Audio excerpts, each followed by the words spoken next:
So welcome, Raj. Welcome, Gayatri. The stage is yours. And I hope your fireside chat sparks creativity and connection. Just Have a looking good for one. the fire right now, and I think we'll have to create that. Absolutely, absolutely. I think there's a saying, right? There's a saying in there's a film called Kalia. जहाँ से हम खड़े होते हैं वहीं से वहीं से लाइन लाइन शुरू हो और जाती जहाँ से हम बैठते हैं वहीं से आग शुरू हो जाती है है, fire. वहीं से महफिल शुरू हो जाती है. Isn't it? So great. Thank you for a great introduction, and it's such a pleasure to be here, Raj. And so over the last 4 days, we've been having some amazing sessions and everything. I've been hearing more about you and how inspiring your journey has been. It would be fantastic to start with something that we all know, of course, for the unversed, you can just kind of like touch upon. But I would love to begin with something completely different. You know, where what was that one point where you thought that you got to make that shift, and why that shift happened? Okay, I got on. You introduced me, blockchain, AI, etc. Right. My friends, I tell you one more thing I feel. So I don't come from a tech background at all. Okay. I never actually went and coded. I was never an engineer. And today, well, we were speaking about tech anyways. And how it happened in, I think, 2010, it was the month of October first week. I don't remember the exact date. I lost my wife in 2010 in the month of October in a car accident from the Mumbai-Pune highway. That was a very big turning point because our daughter had just moved from India to LA, to Boston actually. She had got a scholarship, moved there for college, and we were actually planning to surprise her on her birthday. That was on 19th of December, and celebrate Christmas, have a white Christmas in Boston, have a New Year in the United States, and that's how we planned it. But God had other plans, and unfortunately, we were both involved in a car crash. My driver and my wife died on the spot. That was a bad time for us, and that's my depression. To overcome my depression during those days, I went into something which was totally alien to me, and that was technology. Why technology? Because it was something I had to sit down and reinvent my whole self. And I think that's how it all started. And I was, by the way, I was India's first Bitcoin miner, which I don't do anymore. So Bitcoin is not really important. Awesome. So I mined the first Bitcoins on record on 19th of December 2010, which also happened to be my daughter's birthday. Wow. So that's how it Is started. that a coincidence? Is that a coincidence that happened, or was it Well, I was planning to do that, and I was aiming to get my first bunch of coins by 2000 on her birthday, Right. because I wanted to gift it to her, and that's exactly what I did. Wow. That's what anyway. That's The rest fantastic. of it is history with her. She is now proud owner of several more bitcoins. Awesome. Awesome. That's fantastic. Apart from that, what would be interesting to know? I think just go back to the basics. For the unversed, usually there is a certain mindset with regards to bitcoins, because people keep reading a lot of news saying that, oh, this is good or this is bad or something. It would be fantastic because you've been there, you've done that, and you've created so many patents actually. And 63. highest in India. 63, exactly, highest in India, Yes. and that really calls for a round of an applause. 63 patent, 63. By the way, 3 more coming in the pipeline, all coming from Goa. That's Awesome. even better. Amazing, amazing. So how do you keep ahead of the curve? Because it's such a rapidly changing, phase of times right now. Everything's a disruption and everything. Yes. So how do you do that? First of all, how many of you got Bitcoin out here? I asked the same question 2 days back. 2 people picked up their hands. Yeah? So we have 2 people. So as I said that day also, and I'm saying it again. The drinks are on them. Yes? A Bitcoin is nothing but a great use case of the blockchain technology. I keep it very simple. It is not per se blockchain. Bitcoin is not blockchain, and blockchain is not Bitcoin. So when you look at a technology, just look at it as a technology. Don't look at the byproducts of it. Not in the beginning. When you go deep dive, yes. So, sorry. When we went actually to mine Bitcoin, we understood the technology behind Bitcoin, and that technology is blockchain.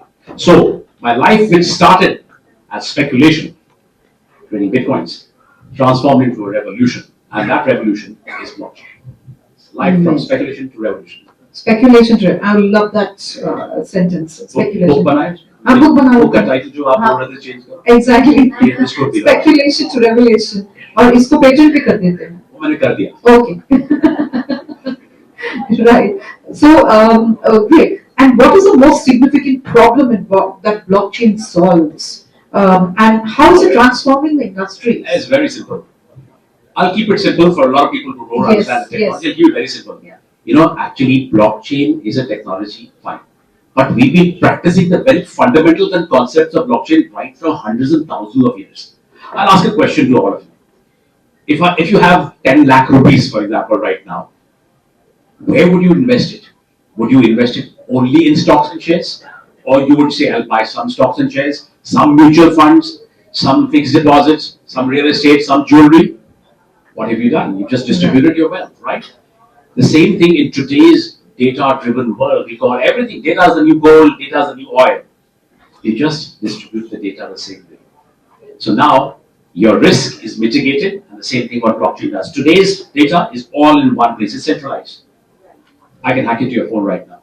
Wow. It's okay, sorry, I can hack into everybody's phone right now, but I'm not going to be doing that. Why? Because the data is all centralized. But blockchain decentralizes it. It means basically it distributes it. It is not in one place. Nobody knows who owns it. Right. And that's I'm talking about public blockchain. So that's what we talk about. That's real blockchain. The rest I don't consider blockchain. Private blockchains, it's just fun. It's a great technology. Blockchain, Right. This is what it is. So it's like saying don't put all your eggs in one basket. Is that simple to understand? Well, that's blockchain for you in the simplest possible words. Right. And what are the most misunderstood aspects of blockchain that you'd like to clarify? First, blockchain is not Bitcoin, and Bitcoin is not blockchain. I think that is important. You know, when I started my organization, and I came to India for the first time in 2018, I mean, not first time, but I've gone in between with the States. In 2018, when I went to many people, I spoke to them, and I was talking about the virtues of blockchain as a technology. The first thing they asked me, sir, Bitcoin kharide ya nahi kharide? That was the first question. Yeah. And at the highest levels, CXO levels, whatever, at that point of time. Now things are changing. But that's the first question. So the biggest myth is, well, you can put that to one side and just think of blockchain as a technology that's going to be a revolution. It's going to be there in around, it's going to be operating over the next 10, 15 years. It's something like what GPay was about 10, 15 years back. Hardly, how many people use GPay about 10, 15 years back? Almost no one. Today, who doesn't use GPay? Yeah, everybody uses. Even the bhajiwala. I don't use. You don't use I'm a GPay? blockchain guy. I don't use it at all. It's entire technology is very faulty, but I'm not getting into that. Okay. Bottom line is that. The bottom line is we all use some form of online payment. UPI is everything is there. Right. So that's what we're using. So that's exactly where blockchain is right now. We are on the ground floor right now. It's only one way for it up. So that's what you wait for that, and you don't have to learn the tech for it. You just need the application. कहाँ उसको use कर सकते हैं? That's all. When you have a phone, right, with you? Right. Do you know how many technologies are inside the phone? 30, 40, 50, 100 corners. We don't know how many technologies are inside. What do you do with the phone? You make a call, you use the WhatsApp, you use mail, you browse. That's about more or less what you do. Most of it. Right? Do you really bother what technology you're using? No, you're using a phone. And that's how technology should be. Whether it's blockchain, whether it's artificial intelligence, these should be conversations. It should be as easy as a conversation, then you'll adopt it. And one of the biggest problems is people have made a big noise about blockchain. Oh, it's very difficult. Come on, guys. You guys know how to drive a car, right? You get up in the morning and do you build your car every day? You go inside and tinker with the machine every day? No, you don't. Just pick up the key, on, and there you go. You should be able to navigate yourself. That's important. How you do it, how the car moves, whether you know or don't know, it's perfectly okay. Right. And in some, let's say, in kind of like some simplistic examples that you can actually tell us, so that I'm not so aware of blockchain as of now, and as and when I'm speaking to you, I mean it's like a revelation. I'm sure a lot of people will agree to that. Are there examples that you can kind of like hear? Many years back, I worked on this project with Walmart. Everybody heard of Walmart, right? That's right.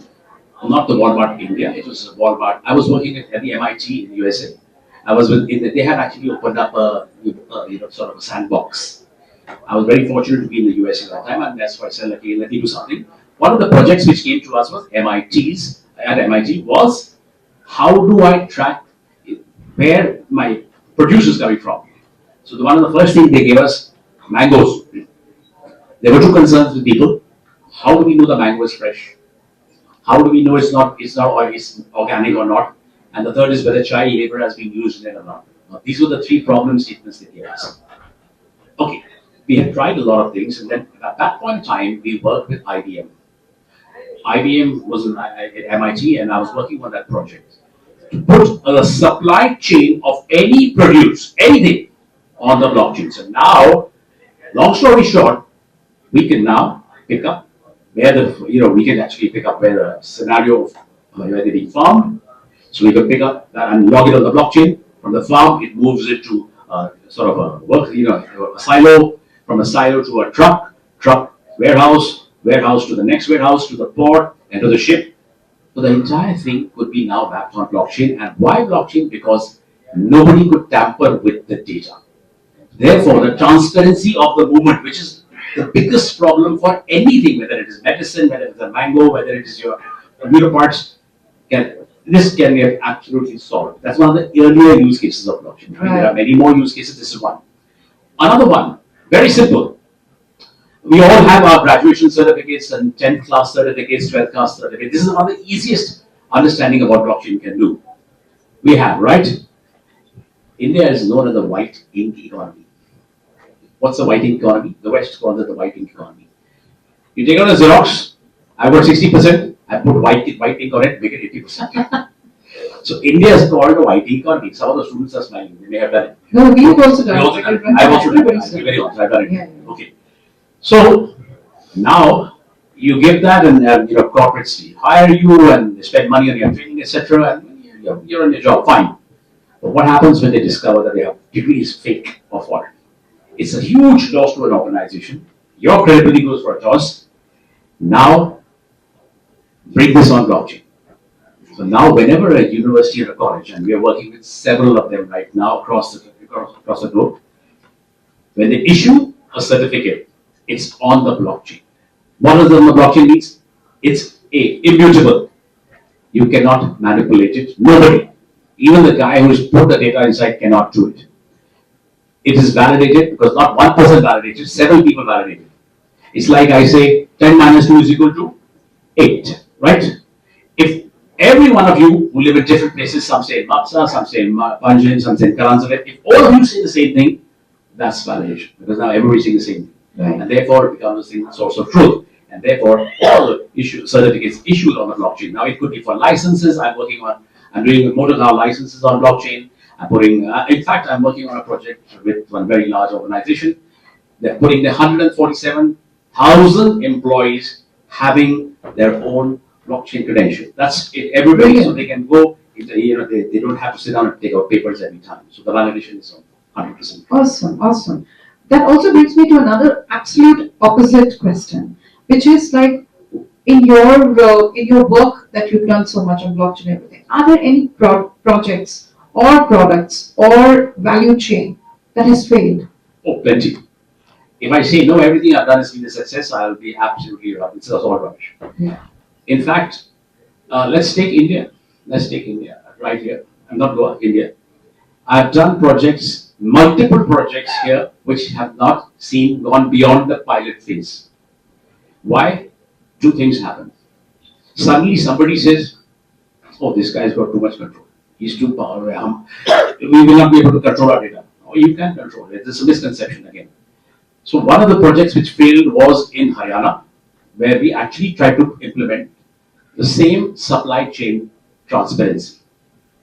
What were we doing? We were actually putting the potatoes, the cabbage, everything on blockchain so that everybody would know exactly how fresh it is because you know exactly which date it was harvested, etc., etc. So that project went very well from a pilot perspective, but when it actually went to the implementation, that failed. So Haryana was the first one we failed.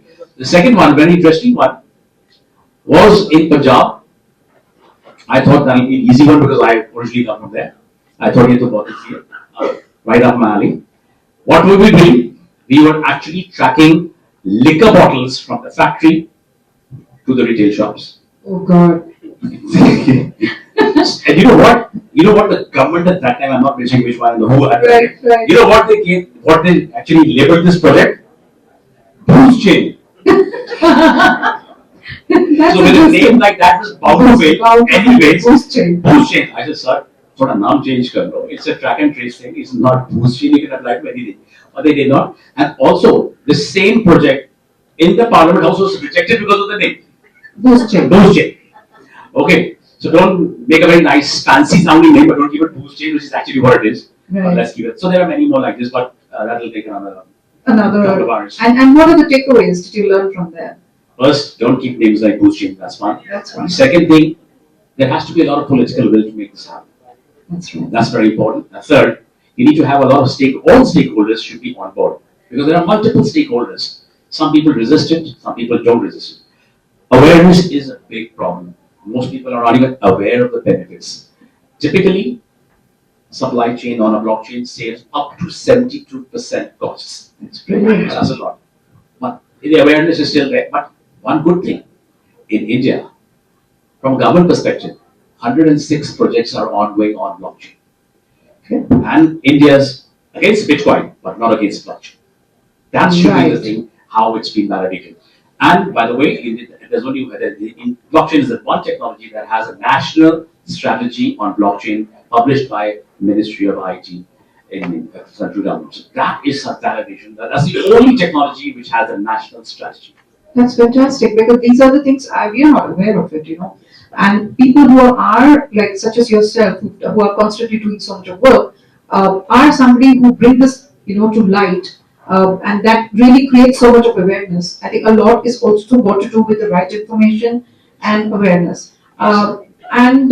So when you say when you mention about this boost chain and these ones, so is there a combination of a regulatory or societal hurdles that was encountered, or the resistance basically came from because they didn't want to be transparent because it was boost chain? That's one of the possibilities. The other thing, as you said very correctly, regulatory challenges are there. India doesn't have a policy around this technology. That's one of the biggest problems. If you have clarity and if you define, also what happens is a lot of confusion is, if I'm tokenizing, yes, tokenizing is not Bitcoin. It's a reward system. It's just like our loyalty points. People think of it as a token or a coin and say, oh, government is going to clamp down on us if we have it. That's one misconception, but it's there. And it's very difficult in India to break that misconception. Whenever I speak, everybody says, they have blockchain, they have a problem with it. Government हमारे पे rate कर देंगे. क्यों करेंगे? We're putting a technology just like any other technology. So, I think once the regulatory environment is not as opaque as it is right now, we will see actual more projects being adopted. In the private sector, there's a lot of adoption. Okay. In the government sector, it's slower, but it's there. In fact, in the government of Goa also doing a project on blockchain, land titling on the blockchain is something which we're doing, so that we can there'll be no disputes on land in India as we go forward. So I think that's another great. Usually there's a gap. Huge gap in terms of the land documents and stuff and all of that. I'm working very closely with the Goa startup to make that happen. Lovely. I'm sure something well. So coming to that, would love to know what trends or innovations blockchain are you most excited about?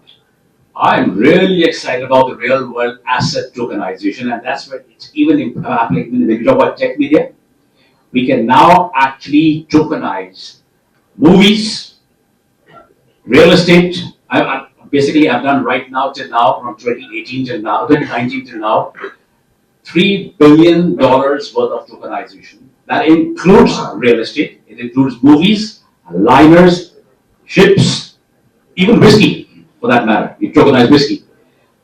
Why? Because this is globally? Yeah, globally. Okay. India is very slowly uptake. It's still early days, no policies yet. Right.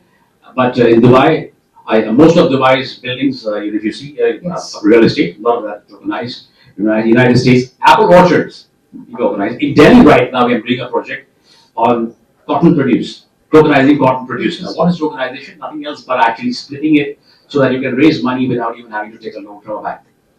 I mean, it's a little more complicated than that, but for the time being, that's all we need to know really. The real world asset tokenization is going to be the next big thing. We already have bonds being tokenized. We'll have everything which is an asset, which can be made into a digital format, will be tokenized. So the next 10 years, we'll see a wave of tokenization.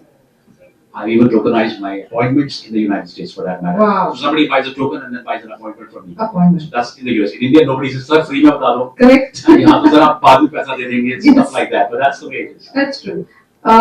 So then here's another interesting aspect. How do you envision blockchain intersecting with emerging technologies like AI, IoT, or the metaverse? Blockchain doesn't work in isolation. It has to work with other technologies. You use Java, Python, then you build a blockchain. You Right. on that. And in any case, there is an intersection of AI today. There's an intersection with IoT. There's an intersection with cybersecurity. It's everywhere. So it doesn't work in isolation. It does not replace. It complements. And that's what makes it a wonderful tool. We should just be able to think from that perspective. Amazing, amazing. And what is the kind of advice you'd like to give for people who are aspiring, like such as myself? Like I want to now, like I'm going to go back and really study more. And what are the mediums that you can suggest? And what are the things that you can actually guide us on? See, you're doing a lot of work in the distribution. Actually, you should put your entire distribution on the blockchain. You will save costs, Right. prevent leakage, piracy, anything. Right. So those are great things there. Where you should learn it from, first of all, don't take any course.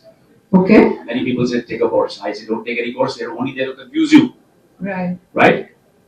Just study the fundamental. I'm happy to share a book with you, by the way. Okay. That book is not written by me. Okay. But I found that the most useful book to understand blockchain at the fundamental level. The rest of it is all gyan, and everybody has their own perspective. Right. So understand the fundamental. More important, understand the application. Where can I apply this? So that is the model which I made, and I think it will be useful for all of you. I call it the FITS model. FITS. Okay. So what is the FITS model? F. Wherever there is an incidence, wherever there could be an incidence of fraud, Right. which covers mostly all businesses. Businesses.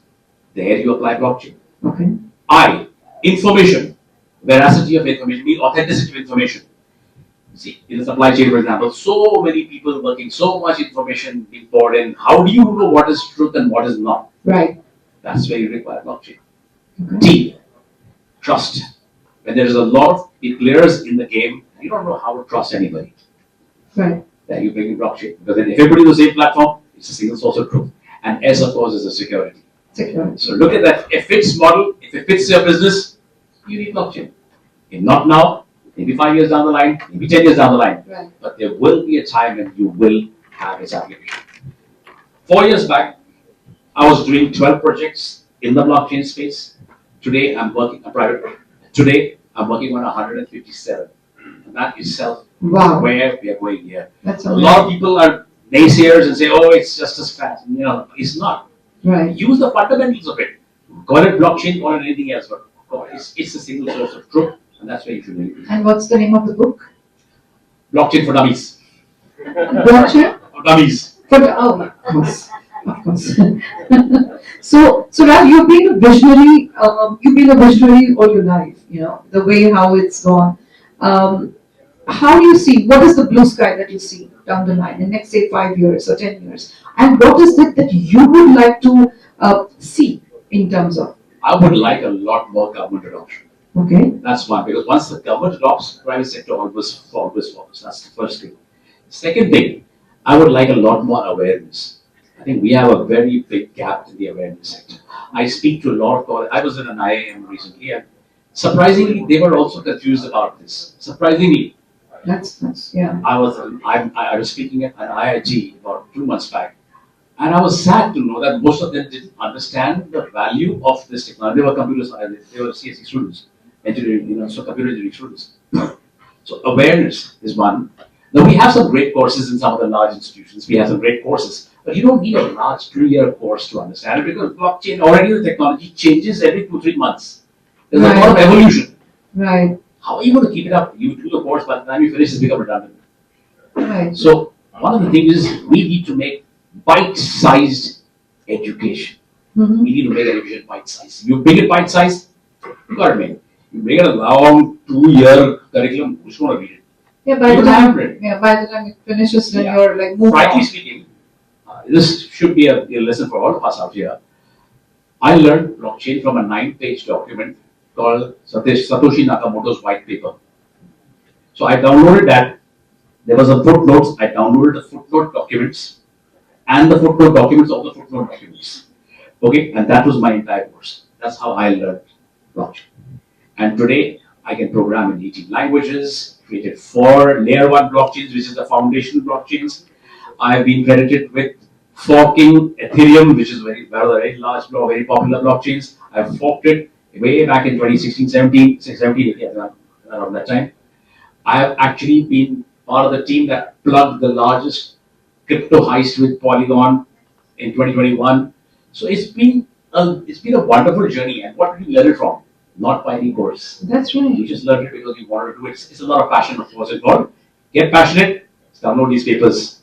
Courses are cheap. You can do it if you really want to go deep dive. Right. So it's got more to do with the mindset, Mindset. and also because you said you did not belong to the technology tech I side was at all. I'm an MBA in international marketing. That's my space. Wow. For 25 years, 30 years, I was just doing that. And then suddenly, boom. In fact, when I passed out of college, we didn't have a laptop or a computer. Right. Imagine in 1980, 81, when we passed out, which computer was there? We had then the 286 machine and then the 386 machine. Yeah. Frankly speaking, we played Snake and a couple of other games. Pac-Mans. Nothing more, the Pac-Man and Snake. That was the only thing I used it for. So it's been a long, long journey from there. Right. But look at the evolution of technology now. It's fantastic. Yeah. Not just blockchain, I think all technology. All the Fantastic technologies. enablers. Yeah. It is. I think we are in the age of course, information, data, and everything. But at the same time, there's so much of disruption happening. How does one keep up to it, Raj? See, as I said, you always have to be ahead of the curve. Now, right now, okay, I've done a lot of work in the blockchain space. Now, I also know what's a threat to blockchain. It's quantum. Right. I'm working on quantum right now. I'm actually working on quantum blockchain, which will be quantum proof. I worked with it in 2017, 18 with a company called Dragon Chain in the United States.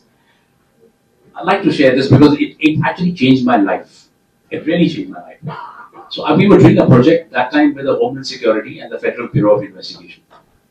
At that time, we solved a very critical problem. I'm not going into what the problem was. It's covered under the NDA till now. Till 2435, I can't talk about it.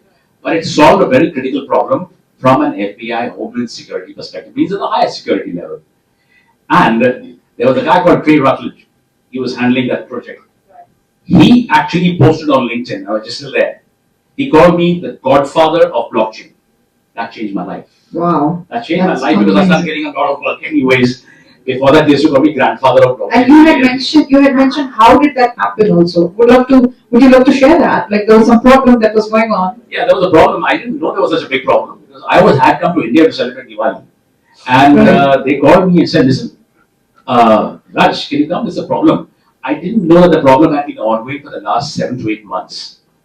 So good, I did not know there was no weight on my head. There was no baggage. So when I went there, I said, we'll do it. And I think with me and my team, we solved it in 4 or 5 days.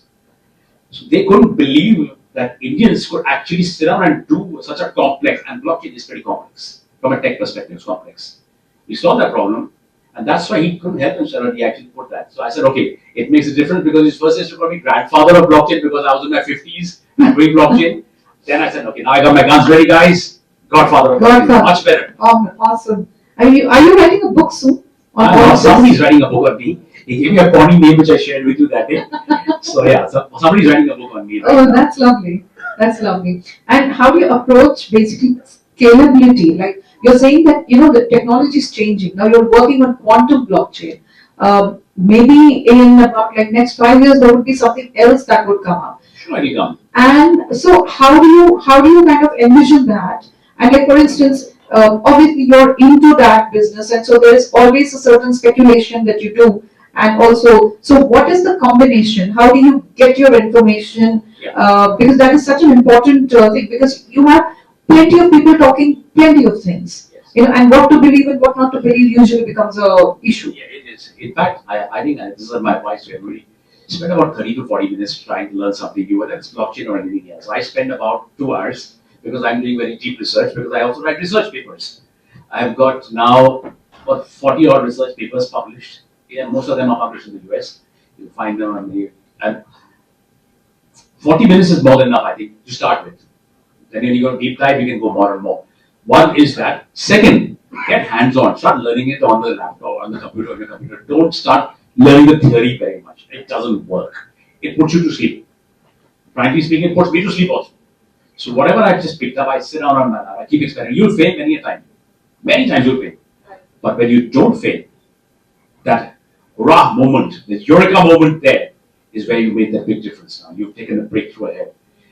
I meet a lot of people, a lot of CISOs from a lot of IT heads in many companies.